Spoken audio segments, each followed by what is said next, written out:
I'm Mary Allison Brown from reflectingrelationships.com, and we're here today to talk about the magic ratio. Interested? Let's get started.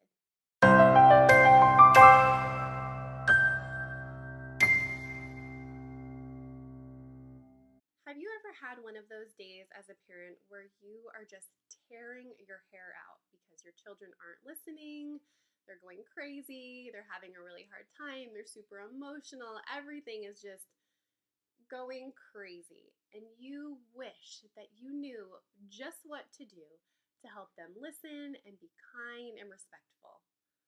I know I have. And what I wish I had to offer you today was a magic wand that would make those days disappear forever.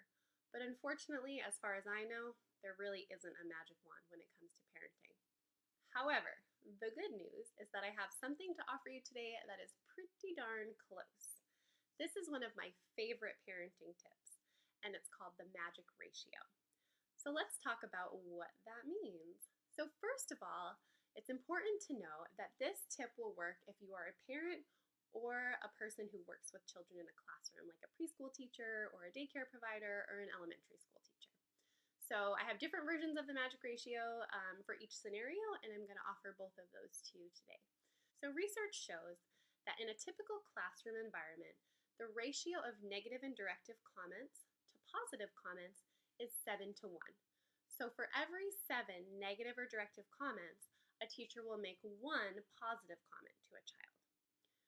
This ratio is totally backwards. So what we now know is that in order for a relationship to be considered healthy, the ratio actually has to be reversed. So we actually need 5 positive comments for each child for every 1 negative or directive comment. So let's talk about what those mean specifically.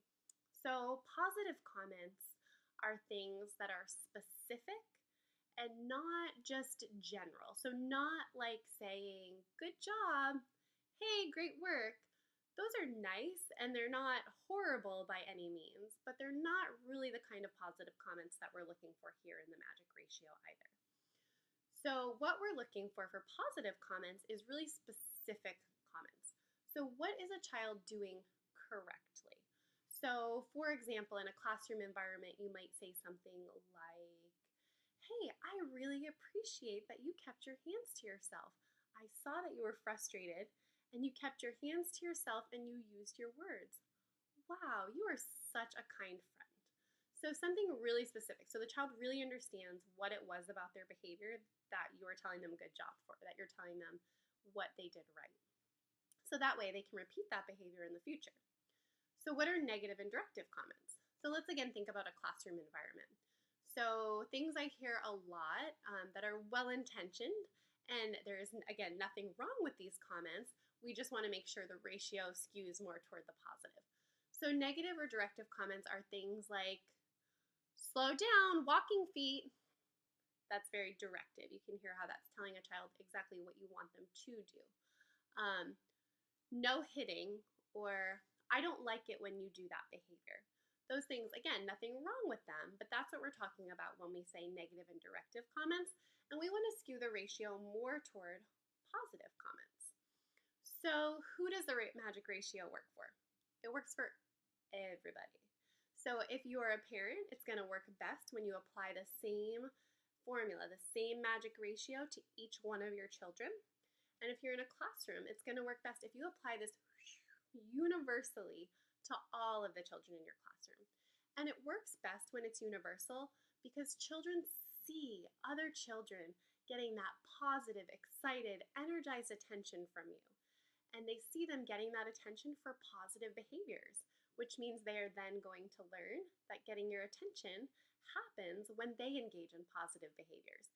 And so they are going to be more likely to emulate those positive behaviors instead of using negative behaviors to get attention and connection that they need from their caregivers. So it works really well for everybody. It works really, really well with difficult kids, and it also works really well with kids who are already doing a great job.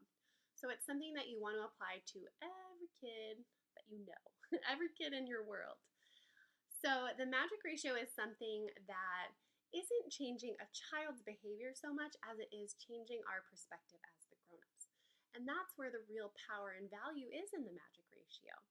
So you can choose to look at a child who gets really angry and stomps their feet and storms off from a friend and say, whoa, you need to cool it. That is not okay. Or you can look at that behavior in a positive way and say, okay, it's all right to feel angry, and you chose not to hit, and you showed a lot of self-control there, and I know that you felt so angry. And so let's talk about how we can manage those angry feelings. So it's just a perspective shift on the part of the grown-ups. And when you implement the magic ratio, either in your home or in your classroom, what you're going to see is the whole tone of the environment is going to change. It's going to become more positive.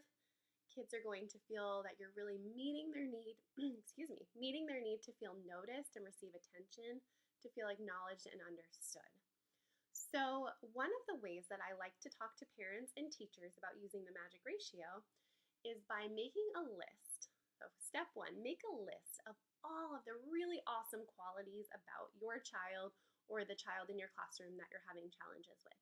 What is already really cool about this kid? We all have so many awesome qualities, and we also have things about us that we're working on making better that maybe aren't so awesome sometimes. So start there. Start with what is already great about this child and make a big, huge list of that. And then start to notice those things. So when you're going about your day, maybe your child is really kind to friends and shows a lot of empathy. So maybe you can notice those moments where you can point that out to your child. Say, wow, I noticed that you offered her a hand when she fell down and you were really thinking about her. That was really kind. When you do that, when you point out what they're already doing really well, kids want to do more of that. So there's this saying that what you pay attention to grows, and it is so, so, so true. So the more you can point out, you are doing something wonderful. That was kind. That was generous. That was respectful.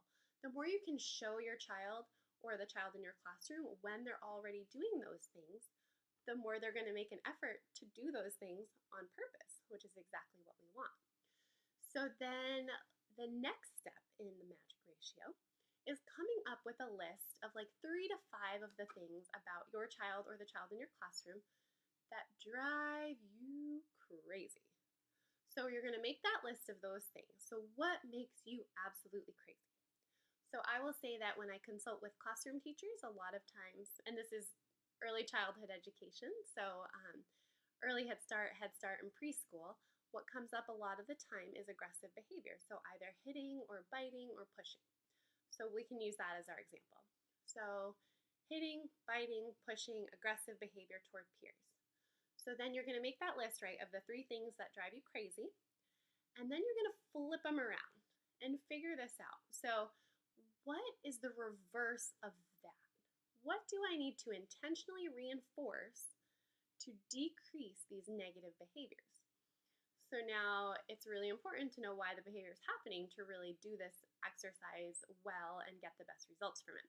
But let's just say that we're in a toddler classroom and we have a child who hits or bites when they are frustrated. So that's an emotional regulation issue. And so the opposite of that would be to have self-control. So a lot of times with teachers I work with, we'll use self-control or kind or gentle or respectful. So you can pick whatever word resonates with you, and then you're going to reinforce it. So even the child who is aggressive and who bites and hits has moments in which they are not doing that. They have moments where they are kind, respectful, gentle, and showing self-control. So whatever word you pick doesn't really matter. It's whatever is going to work best for you. But we want you to pick a word that you're going to use and that feels right for you, and that is really going to help this child understand. For example, if we choose self-control, we want this child to understand what self-control feels like. So if you see a kiddo like raise their hand and they're about to hit, and even if they're going to hit, but you can swoop in there right before they do and say, hey, I see that you're mad and you want to hit and you chose not to. That is amazing self-control. I am so proud of you. High five.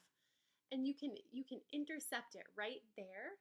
What you're doing is you're helping the child feel in their body what does self-control feel like? Oh, well, it's when I stop, right? And so then the goal is that as time goes on, you can say to this child, hey, I need you to show self-control. And bam, they have a felt experience. They have a they have a felt experience of what that feels like in their body and how to do that. So that's where the magic comes in. So I have a couple of different handouts on this technique. So the first one is for parents. So this one is the magic ratio using specific positive feedback for connection and cooperation. And this takes you through the exercise and teaches you how to do it and gives you a little bit more information. And then I also have one which is very similar but more designed for a classroom setting. And this one's called the magic ratio using specific positive feedback in the classroom setting. So I have both of these handouts to share with you, and I would be happy to give them to you if you were interested. So I will put the link below, and you can come on over to reflectingrelationships.com, and you can download your own PDF copy of those. Please feel free to use them, spread them far and wide. I am totally good with that. Just please make sure that you give credit back to Reflecting Relationships. All right, so that is the magic ratio in a nutshell. I hope that there's some insight here that will help you in your parenting journey or your teaching journey or whatever journey it is that you're on with some special little kiddos in your life. And if you'd like to learn more about reflecting relationships and receive my free mini course, Creating Connection with Your Child, please come on over to www.reflectingrelationships.com and sign up, and I will be happy to send you that free gift. Have a wonderful day. Bye.